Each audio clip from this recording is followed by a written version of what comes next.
Desde que el hombre apareció en la Tierra, el dolor ha sido uno de los principales problemas y ha buscado el método para librarse de él.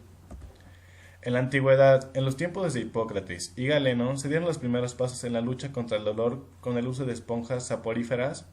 Este sistema consistía en la combinación de mandrágora, beleño y opio. El alcohol no se sabe ni cuándo se descubrió, ni cuándo comenzó a utilizar como medicamento contra el dolor. Al parecer, según Howard Rayleigh, la historia de la anestesia exhala un vaho de alcohol. El éter y el cloroformo son productos del alcohol. El opio se usó en la época anterior a Cristo. Generalmente se mezclaba con vino. De hecho, la tintura de opio mezclada con whisky se usa durante mucho tiempo para preparar al paciente para una cirugía. El cáñamo, o también conocida como marihuana, también fue otra arma contra el dolor desde antes de Cristo, y al parecer se le ofreció a este en la cruz. El fraile, médico y cirujano Teodorico de Luca en el siglo XIII empleaba esponjas empapadas en una mezcla de opio, beleño, jugo de mora verde, jugo de hojas de mandrágora, etc., y estas serían aplicadas a la nariz del paciente para dormirlo antes de iniciar el procedimiento. Descubrió el oxígeno en 1771. Crawford descubrió el óxido nitroso. Joseph Black descubrió el hidrógeno, al igual que el dióxido de carbono. De igualmente el descubrimiento del nitrógeno por Daniel Rutherford. El médico Smiley, quien en la primavera de 1844 utilizó con éxito la mezcla de opio y éter para el drenaje de un absceso. Por fin aparecieron los dos grandes hombres que introdujeron un cambio en el rumbo de la historia de la anestesiología. Son ellos los doctores Horace Wells y William Morton. El doctor Arnold Lockhart de Chicago, quien al enterarse del efecto del etileno sobre los claveles, se interesó en estudiar este gas en animales y más adelante en humanos con la ayuda de su alumno Carter. Ya para 1922 habían logrado emplearlo con éxito en más de 106 casos de cirugía en el Presbyterian Hospital. El descubrimiento del éter divinílico estuvo a cargo del doctor Chauncey de Lake, profesor de farmacología en la Universidad de California. Fue empleado en la práctica de la anestesiología aproximadamente en el año de 1931. 8 años más tarde pasaron hasta el descubrimiento de un nuevo éter. Esta vez fue el propilietileno en 1939 por los doctores Krantz, Drake, Carr y Forman de la Universidad de Maryland. Anestesia intravenosa. En el año 1875 se publicó la primera monografía sobre anestesia intravenosa por Pierre Cyprien Ore. También es acreedor del descubrimiento de los barbitúricos. En el primero de los fármacos de este grupo fue el Barbital, sintetizado en 1902 por Emil Fischer en Berlín. En 1934 fue posible el uso de un nuevo barbitúrico que ofrecía más ventajas que los primeros. Era el tiopental sódico utilizado por Lundy en la Clínica Mayo. La máquina de anestesia. Con el paso de los años ha habido una transformación notoria en la evolución de la máquina de anestesia. En 1799 James Watt construyó un inhalador de gas y diseñó una máquina de gas. En 1846 y 1850 se empezaron a utilizar pañuelos doblados empapados con éter inicialmente y posteriormente con cloroformo. Este sistema fue reemplazado en 1850 por los conos de inhalación en los cuales se empleaba una esponja de mar y un cono de metal o cuero, y a continuación se iniciaría la era de los inhaladores de sistema cerrado, diseñados por Clover en 1867 para la administración de éter. Durante la Primera Guerra Mundial se usó el vaporizador de Shipway para el éter. Posteriormente se diseñaron los vaporizadores para anestesia con circuito semicerrado como el de Marrett y Oxford en 1941. En 1895 Cushing y Cotman fueron quienes por primera vez utilizaron los protocolos de registro para las anestesias con éter.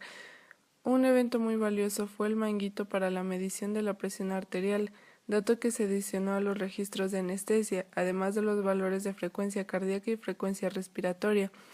El perfeccionamiento de las técnicas de monitoreo ha facilitado a los anestesiólogos el control de sus pacientes, permitiéndoles diagnosticar a tiempo patologías tanto durante el transoperatorio como durante el pre y el postoperatorio. Cronología de la anestesia.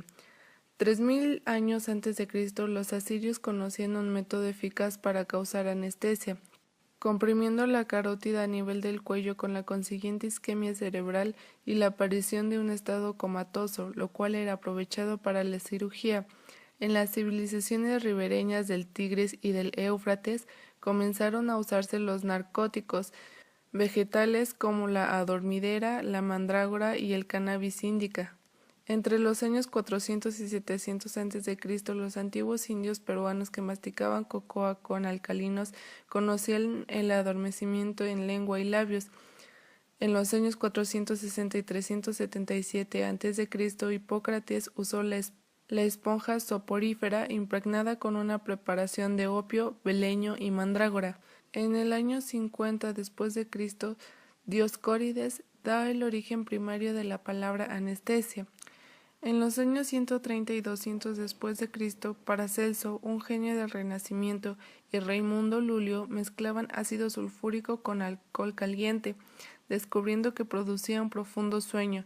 En el año 1540, Valerius Cordus descubre el éter sulfúrico en Artificiosis extractionibus, llamado vitriolo dulce. En 1564, Ambrosio Paré aplica enfriamiento o congelación en la zona operatoria como anestésico. En el año 1665, Sigismund Elsholtz inyecta solución de opio para producir insensibilidad al dolor. En el año 1669, Becker describe el etileno. A principios del siglo XIX existía un ambiente adecuado para el desarrollo de la anestesia. Por un lado, la química, la biología y la fisiología ofrecían cada día nuevos hallazgos que impulsaban el uso de la anestesia. Por otro, los médicos y los cirujanos de las nuevas generaciones eran más sensibles ante los sufrimientos de los enfermos. En el año 1800, Humphrey Davy produce óxido nitroso y sugiere sus efectos analgésicos para el uso en la cirugía. En el mismo año, el Dr. Philip Singh, físico de Filadelfia, en Estados Unidos, recomendaba el empleo de dosis tóxicas de preparados alcohólicos a fin de relajar la musculatura antes de las maniobras para reducir las fracturas. En el año 1818, Michael Faraday, llamado el gran químico y físico inglés del electromagnetismo, quien además fue alumno de Humphrey Davy, publicó que si se inhala la mezcla de vapores de éter con aire común, se producían efectos similares a los observados por el óxido nitroso. En el año 1828, Henry Hill Hickman usa dióxido de carbono para anestesiar animales, pero este procedimiento no se aplicó a humanos. En el año 1842, Crawford Long utiliza el dietílether para producir anestesia quirúrgica en Georgia, Estados Unidos. Él administró éter a James Van Able para extirparle 2 lesiones quísticas de la cabeza. En el año 1844, Horacio Wells, durante una demostración de los efectos del gas de la risa, también llamado óxido nitroso, observó cómo uno de los que inhalaban este gas se golpeó y lastimó una pierna sin haber sentido dolor. En el año 1846, William Morton utiliza el dietílether en una demostración pública para producir anestesia. Esta fue la primera demostración pública con éter sulfúrico. El paciente fue Gilbert Abbott, a quien se le extirpó sin dolor un tumor en el cuello. En el mismo año, un farmacéutico de nombre Cázares preparó éter sulfúrico y lo administró con fines anestésicos unos días antes que se usara en Inglaterra, que durante décadas ha pretendido ser el segundo país donde se utilizó la anestesia. En el año 1847 se populariza en Inglaterra el uso del cloroformo para anestesias quirúrgicas. En el mismo año, se llevó a cabo la primera administración de anestesia en un conflicto bélico, durante la Guerra México-Americana en Veracruz, México, por el cirujano militar Edward Barton, quien administró éter a un cargador alemán que accidentalmente se había disparado a sí mismo con un mosquete. En el mismo año, el doctor Diego de Argumosa administra la primera anestesia con éter en Madrid, España, para drenar un absceso parótido.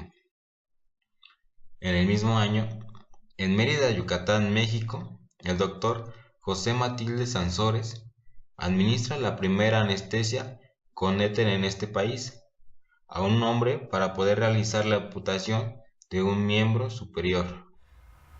En 1847, Pigot realiza la primera narcosis con cloroformo. En 1848, Horacio muere suicidado con cloroformo. En 1848, en Valparaíso se realiza la primera administración de cloroformo inhalado. En 1851, Gabriel inventa la primera jeringa en Francia. En 1853, Alexander mejora esta jeringa.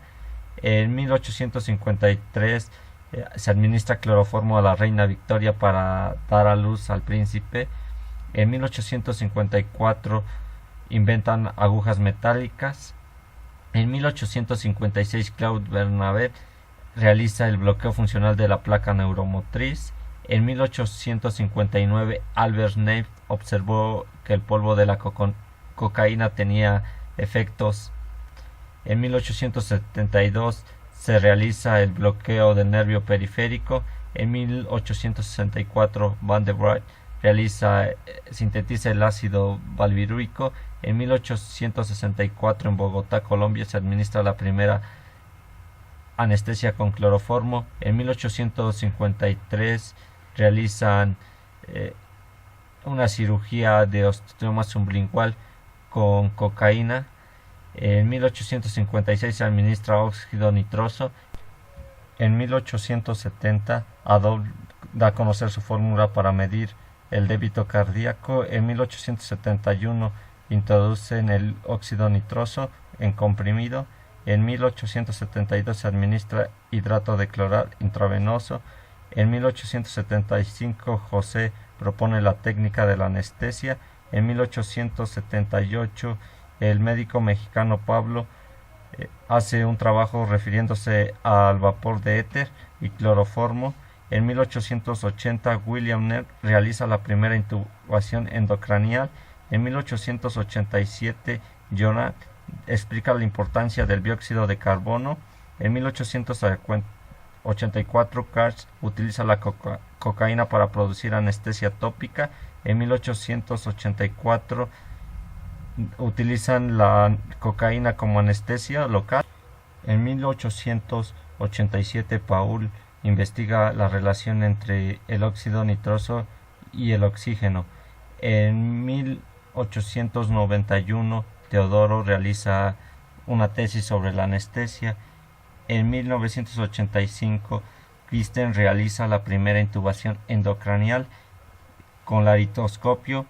En 1891 en Río de Janeiro un equipo de 4 narcotizantes anestesiaron con cloroformo. En 1900 Luis Pregel en la anestesia de Colombia propuso como procedimiento a seguir casos para cardiopatía durante la anestesia. En 1990 se realiza la alcoholización como método anestésico y se descubren los grupos sanguíneos. En 1902 nace la palabra anestesiología como ciencia. En 1903 Mersennbaum descubre el ácido dialibúrico. En 1905 se sintetiza la procaína. En 1905 en Rusia se inyectó edodonal por vía intravenosa. Y en 1906 Mirchon amplía y mejora las fichas del éter iniciando las hojas o registros de transferencia. Entonces, en 1907, Barker introduce las soluciones hiperbáricas para la anestesia espinal. Para 1908, Ombrand diseña un aparato para vaporizar éter usado extensamente en Latinoamérica por espacio de medio siglo. En el año de 1908, August Brandt de Alemania introduce la anestesia regional endovenosa usando Procaín. En 1908, Craig desarrolla la primera anestesia regional más una anestesia general suave llamándola anasociación.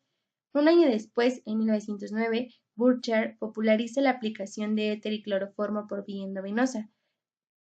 Para 1914, el primer laringoscopio para uso anestésico fue diseñado por Flack. En 1916, Pick y Meltzer proponen la aplicación de sulfato de magnesio endovenoso para provocar anestesia quirúrgica. J. McLean descubre la heparina, pero su aplicación clínica es hasta 1959. Gaston Labat y Rodolphe Matthes desarrollan e impulsan la anestesia regional. En 1919, McMechen funda la Asociación Nacional de Investigación en Anestesia. En 1920, Gödel publica los datos sobre los signos de la anestesia. McGill propone el uso de cánulas endotraqueales para el suministro de anestésicos inhalados. En 1921, el cirujano militar español Fidel Páguez propone el bloqueo peridural lumbar dándole el nombre de anestesia metamérica. En el año de 1922, Arthur Gödel describe las etapas y planos de la anestesia en su libro Anestesia inhalatoria. Para 1923, Burchard, al estudiar los efectos del etileno en plantas y animales, se anestesia a sí mismo por etileno y persuade a Isabella Herb para que lo use en pacientes quirúrgicos. En el año de 1925, el estudiante de medicina mexicano Miguel García Marín inició durante su curso de farmacología sus experimentos con alcohol endovenoso como anestésico, primero con gatos y luego con perros, pollos, pavos y eventualmente monos. Llegó a determinar la dosis necesaria para sedación, anestesia superficial y profunda.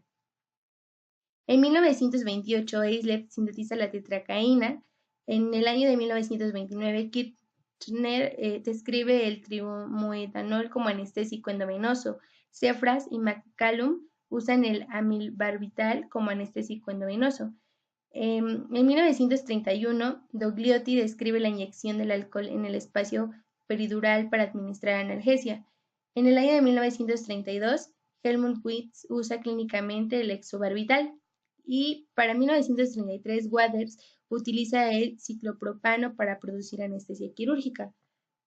En 1934, José Delorme ensambló el primer aparato de anestesia con vaporizadores para éter, cloroformo y cloruro de etilo, tanques de oxígeno y dióxido de carbono, y una marmita para cal sodada, ensamblando en Buenos Aires, Argentina.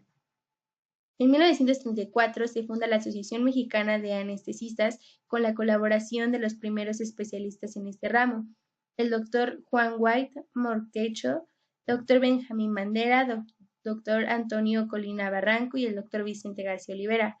Para 1943, Lofgren y Lundquist sintetizan la lidocaína. Para 1944, Marx descubre cloroprocaína.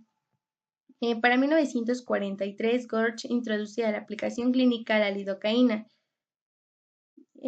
Para 1976, el Dr. Vicente García Olivera funda la primera clínica de dolor en el Hospital General de México. Y en 1981 se utiliza en clínica el isoflurano. En 1989 el propofol y en 1992 la anestesiología ha evolucionado de forma espectacular en las dos últimas décadas, y buena parte de este desarrollo es paralelo al de otras disciplinas como la inmunología.